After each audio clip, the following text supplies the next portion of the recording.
রাজধানীর যাত্রাবাড়ীতে সেনাবাহিনীর বিশেষ অভিযানে কালোবাজারি সিন্ডিকেটের 2 সদস্যকে গ্রেফতার করেছে সেনাবাহিনী। রোববার যাত্রাবাড়ির ধলেশ্বর গোদারাঘাট এলাকায় যাত্রাবাড়ি আর্মি ক্যাম্প কর্তৃক পরিচালিত বিশেষ অভিযানে বিপুল পরিমাণ সরকারি খাদ্যপণ্য জব্দ করা হয়।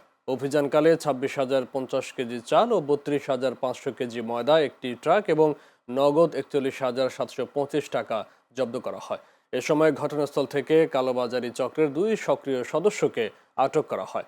সেনাবাহিনী জানায়, জব্দকৃত খাদ্যপণ্যগুলো অবৈধভাবে মজুদ করে বাজারে বিক্রির প্রস্তুতি নেওয়া হচ্ছিল। প্রাথমিক জিজ্ঞাসাবাদে আটকরা কালোবাজারির কার্যক্রমে জড়িত থাকার কথা স্বীকার করেছে। সুনির্দিষ্ট তথ্যের ভিত্তিতে এই অপারেশনটি পরিচালনা করা হয়। এই অপারেশন পরিচালনায় গুরুত্বপূর্ণ তথ্য দিয়ে সাহায্য করেছে চ্যানেল এস-এর অনুসন্ধানী সাংবাদিকগণ। এই অপারেশন পরিচালনার মাধ্যমে আমরা ওএমএস প্রক্রিয়ার মাধ্যমে স্বল্প আয়ের মানুষের কাছে পৌঁছে দেওয়ার জন্য যে চাল এবং আটা, সেই আটাগুলো অবৈধভাবে মজুত করা ছিল, আমরা সেগুলো জব্দ করতে সমর্থ হই।